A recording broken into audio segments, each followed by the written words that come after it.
Hello everyone. So my name is Anil Sharma and I welcome you all to our YouTube channel. आज हम करने वाले हैं NCERT के questions. Chapter number 1 solid state, उसके NCERT के क्वेश्चंस हम लोग कर रहे हैं। ये एक्सरसाइज के क्वेश्चंस हैं। पहले हम सारे एक्सरसाइज के क्वेश्चंस खत्म कर देंगे और उसके बाद इन टेक्स्ट क्वेश्चन पे जाएंगे। यहाँ पे हम लोग करीबन 2 से 3 वीडियो बनाएंगे, ठीक है। सारे क्वेश्चंस एक साथ हम लोग अपलोड नहीं करेंगे, it will take a time, ठीक है। चलिए तो let's begin our part. So first question is define the term amorphous. Amorphous की डेफिनेशन देनी और give example of amorphous solid. Amorphous solid की एग्जांपल क्या है वो आपको बताना है। चलिए सबसे पहले ये तो सिर्फ इंफॉर्मेशन पार्ट है, ये आंसर आपको नहीं लिखना है, ये तो इंफॉर्मेशन पार्ट है। क्या है एमोर्फस? तो ये एक ग्रीक वर्ड है, ग्रीक वर्ड पे से आया है। एमोर्फस का मीनिंग होता है no form, no form, that is इसका इरेगुलर शेप होगा, उसका कोई पर्टिकुलर फॉर्म होता नहीं। अब डेफिनेशन देनी हो तो हमारा एक्चुअल आंसर ही होगा an amorphous solid consist of particle of irregular shape, यानी उसमें इरेगुलर शेप वाले पार्टिकल्स होते हैं। सबसे पहली चीज, in such solid the arrangement of constituent particle has only short range order. अच्छा, इसका मीनिंग क्या हुआ शॉर्ट रेंज ऑर्डर? इसका मीनिंग होता है कि in such an arrangement a regular and periodic repeating part is observe over short distance only. मान लीजिए कि मैंने ये एक सिस्टम ले लिया, यहां पे साइड पे मैं आपको ड्रॉ करके दिखा रहा हूं, ठीक है। ये एक सिस्टम मैंने ले लिया, एक मिनट अच्छे से ड्रॉ कर देता हूं वापस। मान लीजिए कि ये मैंने एक सिस्टम ले लिया, ठीक है।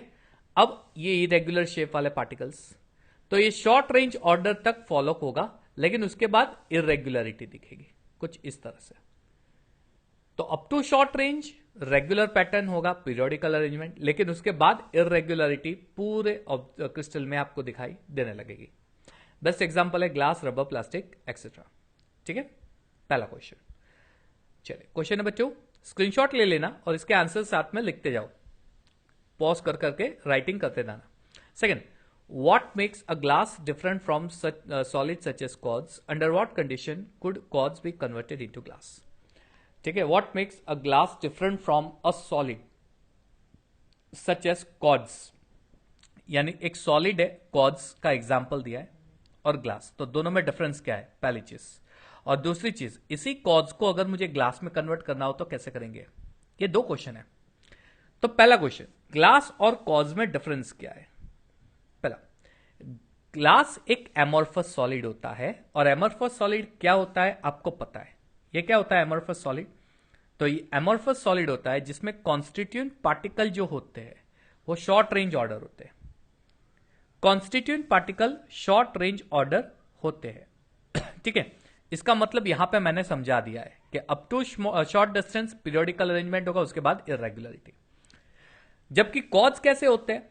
तो जो कॉर्ड्स होते हैं उसके अंदर कॉर्ड्स ये क्रिस्टलाइन फॉर्म है जिसमें आपको एक regular pattern long range order तक मिलेगी, यानी क्रिस्टलाइन फॉर्म जैसा होगा जिसमें लॉन्ग रेंज ऑर्डर तक एक पीरियोडिकल पैटर्न आपको दिखाई देगा, ठीक है। तो ये डिफरेंस हो गया, ग्लास और कॉर्ड्स के बीच में डिफरेंस हो गया। अगर ग्लास को कॉर्ड्स में कॉर्ड्स को ग्लास में कन्वर्ट करना हो तो कॉर्ड्स को पहले मेल्ट कर दो हीट करके, और उसके बाद उसको रैपिडली कूलिंग कर दो, इमीडिएट कूलिंग करो, तो वो ग्लास में कन्वर्ट हो जाएगा, ठीक है। ये क्वेश्चन नंबर 2, इसका भी स्क्रीनशॉट लेके आंसर अच्छे से लिख दो। फिर question number 3, classify each of the following as ionic, metallic, molecular network और एमोर्फस। यानी ये आपको दिए है, ये पूरा इसको आपको क्लासिफाई करना है, कौन सा आयनिक में आएगा, कौन सा मेटालिक में आएगा, कौन सा मॉलिक्यूलर में आएगा। तो इसका एक्सप्लेनेशन नहीं दूंगा, वो डायरेक्टली आप आंसर लिख सकते हो। मैं इस थोड़ा मिनिमाइज कर देता हूं, ये स्क्रीनशॉट ले लो, इसका आंसर यहां पे दिया है, ठीक है। स्क्रीनशॉट ले लो और इसका आंसर लिख देना। पहला वाला जो है वो कौन सा होगा? तो मॉलिक्यूलर सॉलिड होगा, ठीक है। दूसरा वाला जो है वो आयनिक सॉलिड होगा। ये पूरा एक्सप्लेनेशन इस तरह से दिया है, ठीक है। स्क्रीनशॉट लेके अपने आप समझ लेना। मैं डायरेक्टली क्वेश्चन नंबर 4 पे जा रहा हूं। What is meant by the term coordination number? What is the coordination number of atoms in a cubic close packed structure and in a body center? सबसे पहले डेफिनेशन। अच्छा, ये डेफिनेशन नहीं है, ये डेफिनेशन है, आप लिख सकते हो, लेकिन सबसे बेटर डेफिनेशन नीचे जो दी है वो लिखना, ये वाला। Coordination number it is defined as the number of nearest neighbour of particle in a close pack. किसी भी क्लोज पैक के आजू बाजू में जितने भी पार्टिकल अरेंज कर सकते वो नंबर ऑफ पार्टिकल को कोऑर्डिनेशन नंबर। जैसे यहां पे इसके अगल बगल ये वाला बीच में है, इस बीच के सराउंडिंग कितने हैं पार्टिकल, 1 2 3 4 5 6 है, इसलिए कोऑर्डिनेशन नंबर हो गया 6। ठीक है, तो कोऑर्डिनेशन नंबर यानी अगल बगल में कितने पार्टिकल अरेंज कर सकते हो। अब क्यूबिक क्लोज पैक में कितने होते हैं, तो ये सेंटर एटम है, इसके लेयर में 6 एटम है, ये 6 एटम है इसी के लेयर में, दिस आर द 6 एटम। इसके ऊपर इसी को टच करते हुए 3 एटम होते हैं। ठीक है, और इसके नीचे इसी को टच करते हुए 3 एटम होते हैं, यानी 6 + 3 + 3, 6 और 3 और 9 12, यानी कोऑर्डिनेशन नंबर क्या हो जाएगा सीसीपी में 12।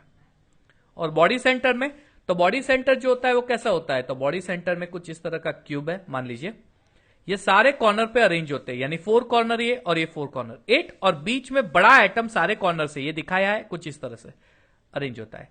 यानी जो सेंटर का एटम होता है वो टोटल 8 एटम सारे कॉर्नर पे होते हैं, वो 8 सारे 8 एटम से कनेक्टेड होता है, इसलिए कोऑर्डिनेशन नंबर हो जाएगा 8 in body centre cubic structure. ठीक है, ये हो गया आपका क्वेश्चन नंबर 4।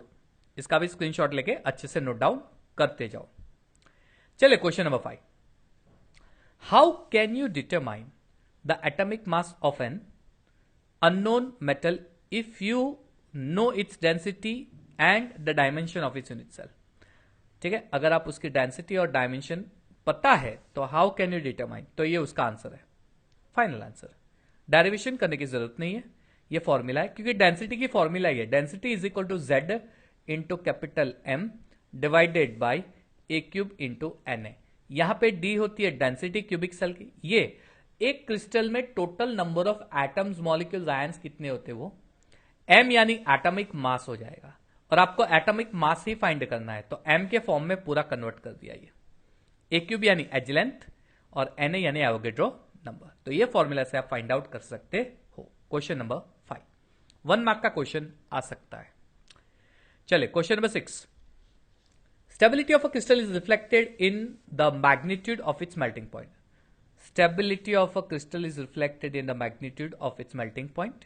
इसके ऊपर कमेंट करना है, यानी किसी भी क्रिस्टल की जो स्टेबिलिटी होगी वो उसके मेल्टिंग पॉइंट के मैग्नीट्यूड के हिसाब से आप डिसाइड कर सकते हो। Reflected, it's reflected in it, वो कैसे, तो एक चीज याद रखना, किसी भी क्रिस्टल की स्टेबिलिटी जो होती है वो किसके ऊपर डिपेंडेंट होती है, तो क्रिस्टल में जो कॉन्स्टिट्यूएंट पार्टिकल होते हैं उसके फोर्स ऑफ अट्रैक्शन पे। यानी दो पार्टिकल के बीच में जितना फोर्स ऑफ अट्रैक्शन स्ट्रांग होगा, जितना फोर्स ऑफ अट्रैक्शन स्ट्रांग होगा उतनी स्टेबिलिटी ज्यादा होगी, और जितनी स्टेबिलिटी ज्यादा होगी उतना उसका मेल्टिंग पॉइंट भी ज्यादा होगा, इंक्रीज हो जाएगा। हेंस जो मेल्टिंग पॉइंट है वो हायर हो जाएगा किसमें, जिसका फोर्स ऑफ अट्रैक्शन ज्यादा है, और जिसका फोर्स ऑफ अट्रैक्शन ज्यादा है वो स्टेबल होता है। यानी अगर किसी सॉलिड की स्टेबिलिटी पता करनी हो तो मेल्टिंग पॉइंट फाइंड कर दो, अगर मेल्टिंग पॉइंट ज्यादा है तो स्टेबिलिटी ज्यादा है, अगर कम है तो कम है। अब एक क्वेश्चन और है, collect melting point of a solid water, ethyl alcohol, diethyl ether and methane from a data book. यानी किसी डेटा बुक में से इसका मेल्टिंग पॉइंट देख लो। What can you say about intermolecular force of attraction between them. तो ये देखो ये आंसर है, वाटर का मेल्टिंग पॉइंट ये, इथाइल अल्कोहल का ये, डाइथाइल ईथर का ये, मीथेन का। अच्छा किसका ज्यादा है, वाटर का। अगर मेल्टिंग पॉइंट ज्यादा है तो इसमें फोर्स ऑफ अट्रैक्शन भी ज्यादा होगा, force of attraction will be more. और अगर फोर्स ऑफ अट्रैक्शन ज्यादा है तो मेल्टिंग पॉइंट भी, सॉरी स्टेबिलिटी ज्यादा होगी, stability also will be more, इसकी स्टेबिलिटी ज्यादा हो जाएगी। हालांकि मिथेन अगर आप देखोगे तो इसकी स्टेबिलिटी लेस है, डिक्रीज हो जाएगी। क्यों, फोर्स ऑफ अट्रैक्शन कम होगा। क्यों कम होगा, क्योंकि उसके मेल्टिंग पॉइंट से आप डिसाइड कर सकते हो, मेल्टिंग पॉइंट कम है इसलिए फोर्स ऑफ अट्रैक्शन कम है, मेल्टिंग पॉइंट कम है फोर्स ऑफ अट्रैक्शन कम है, स्टेबिलिटी कम है। ऐसा क्यों होता है, क्योंकि वाटर जो होता है उसमें हाइड्रोजन बॉन्डिंग होता है, and hydrogen bond is the strongest force of attraction, जबकि मिथेन में डाइपोलर फोर्स ऑफ अट्रैक्शन होता है which is the weakest force of attraction. ये उसका रीजन है, hydrogen bonding is the strongest force of attraction, इसलिए वाटर का melting point सबसे ज्यादा है। मिथेन में सबसे weakest van der Waals force of attraction होता है, डाइपोलर फोर्स ऑफ अट्रैक्शन, इसलिए उसकी स्टेबिलिटी कम होती है। ठीक है बच्चों, चलिए, तो ये भी स्क्रीनशॉट ले लेना। क्वेश्चन नंबर 6 इसका आंसर है, पूरा अच्छे से पढ़ लेना, इजी है, काफी आसान है। Next, how will you distinguish between the following pair, यानी आपको डिफरेंस दिखाना है। एचसीपी और सीसीपी में क्या डिफरेंस है, पहला ये। क्रिस्टल लैटाइज यूनिट सेल में क्या डिफरेंस है, दूसरा ये। और टेट्राहेड्रल वॉइड, ऑक्टाहेड्रल वॉइड में क्या डिफरेंस है। अच्छा, एचसीपी और सीसीपी में क्या डिफरेंस है, तो पहला लेयर जो होता है वो कुछ इस तरह से होता है, दूसरा लेयर बनाएंगे और जब थर्ड लेयर बनाएंगे ना, उसके ऊपर से डिफरेंस है। जब आप दो लेयर अरेंज कर दोगे तो टू टाइप ऑफ वॉइड आप देखोगे, एक होगा टेट्राहेड्रल वॉइड, यानी 4 एटम के बीच में, ये एटम है इसके बीच में वॉइड, और एक होता है ऑक्टाहेड्रल वॉइड, यानी 6 एटम के बीच में होता है, कुछ इस तरह से, ये वाला ऑक्टाहेड्रल वॉइड। अगर आप थर्ड लेयर टेट्राहेड्रल वॉइड में कवर करोगे तो एचसीपी होगा, और अगर आप थर्ड लेयर ऑक्टाहेड्रल वॉइड में कवर करोगे तो सीसीपी हो जाएगा। द थर्ड लेयर और vertically above the sphere of the first layer, और ये कब होगा, टेट्राहेड्रल वॉइड का जो सेकंड लेयर होगा उसको कवर करके हम लोग थर्ड लेयर बनाएंगे। टेट्राहेड्रल वॉइड, सेकंड लेयर का टेट्राहेड्रल वॉइड, उसको कवर करके थर्ड लेयर बनाएंगे, तब जाके एचसीपी बनेगा।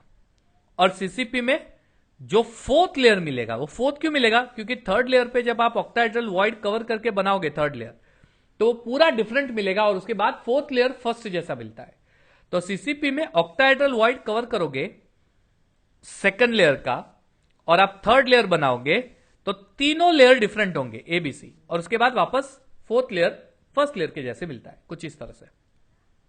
यहां पे देखो, फर्स्ट और थर्ड लेयर सेम है, सेकंड और फोर्थ, तो ये एचसीपी हो गया। टेट्राहेड्रल वॉइड कवर करने से ऐसा स्ट्रक्चर मिलता है, ठीक है।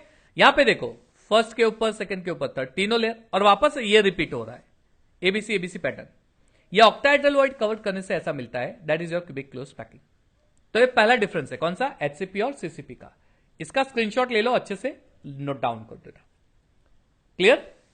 चलिए सेकंड डिफरेंस पे जा रहे हैं, crystal lattice and unit cell. Difference क्या है, crystal lattice, it is the three-dimensional arrangement of identical point in the space which represents how the constituent particles are arranged in a crystal. 3 dimension, देखो यहां पे ये सारे constituent particles को मैं arrange कर रहा हूं, सारे कॉन्स्टिट्यूएंट पार्टिकल को अरेंज कर रहे हैं। सारे कॉन्स्टिट्यूएंट पार्टिकल को अरेंज करने के बाद जो 3 डायमेंशन स्फीयर मिल रहा है, वो 3 डायमेंशन लेयर पूरा स्ट्रक्चर मिल रहा है, उसे क्रिस्टल लैटाइस बोलते हैं। That is your crystal lattice. What is unit cell, इसी 3 डायमेंशन का स्मॉलेस्ट पार्ट। तो ये स्मॉलेस्ट पार्ट देखो, जो रिपीट होके पूरा क्रिस्टल लैटाइस बनाता है, ये स्मॉलेस्ट पार्ट, ये होता है आपका यूनिट सेल। ये यूनिट सेल रिपीट होके पूरा 3 डायमेंशन लैटाइस बनाता है, जिसे हम बोलते हैं क्रिस्टल लैटाइस, ठीक है। और लास्ट डिफरेंस है टेट्राहेड्रल वॉइड, ऑक्टाहेड्रल वॉइड।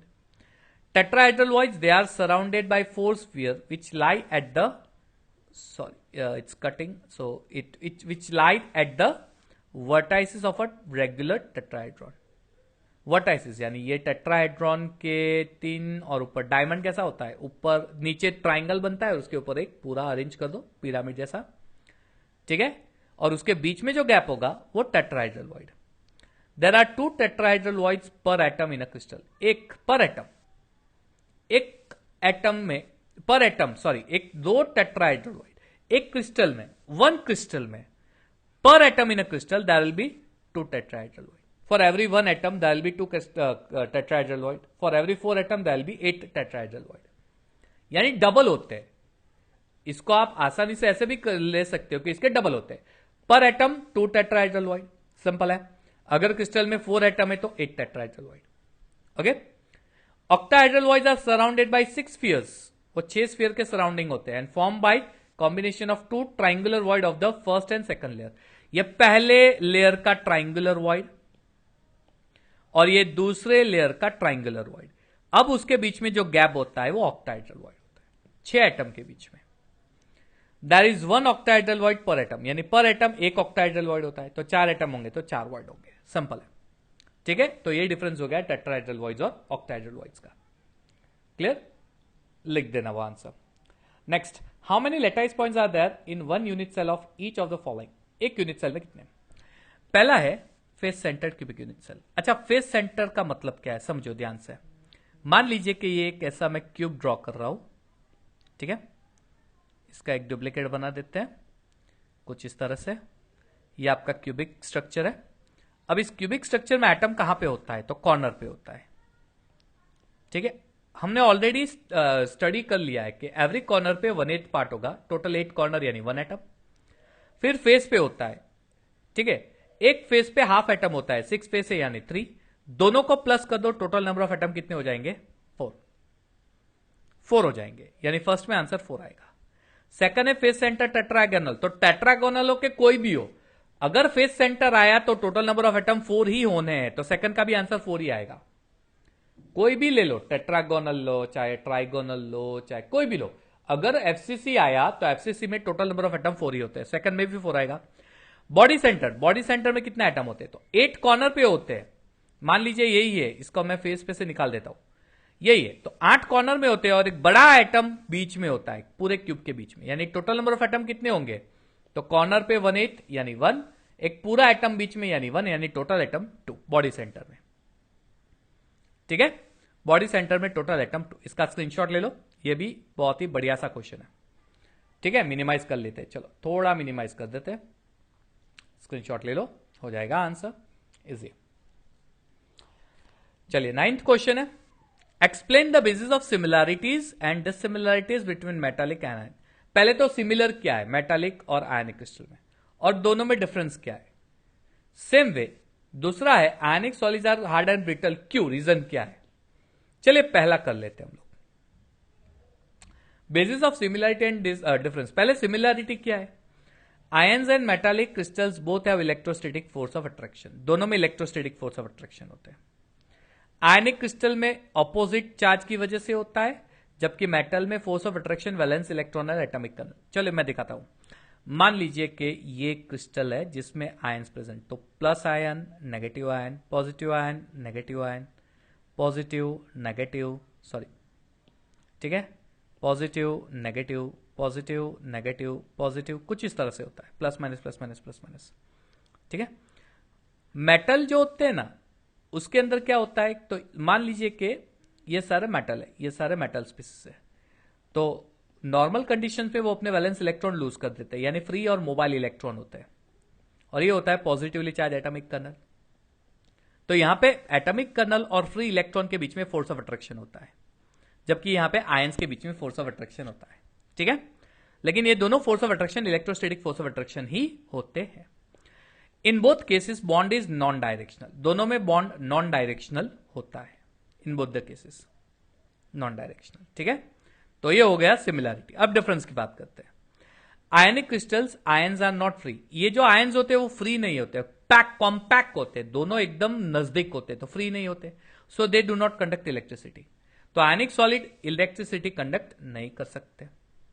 हां, लेकिन इसी आयनिक सॉलिड को अगर मैं एक्वस सोल्यूशन बना दूंगा वाटर में डाल के, या फिर इसको हीटिंग करके मॉल्टन स्टेट में बना देता हूं, करंट पास करके हीटिंग करके, तो अब ये इलेक्ट्रिसिटी कंडक्ट करेगा। क्यों, ये सारे आयन जो कॉम्पैक्ट होते हैं वो फ्री हो जाएंगे, एक दूसरे से फ्री हो जाएंगे, दूर हो जाएंगे, इसकी वजह से इलेक्ट्रिसिटी कंडक्ट करेगा।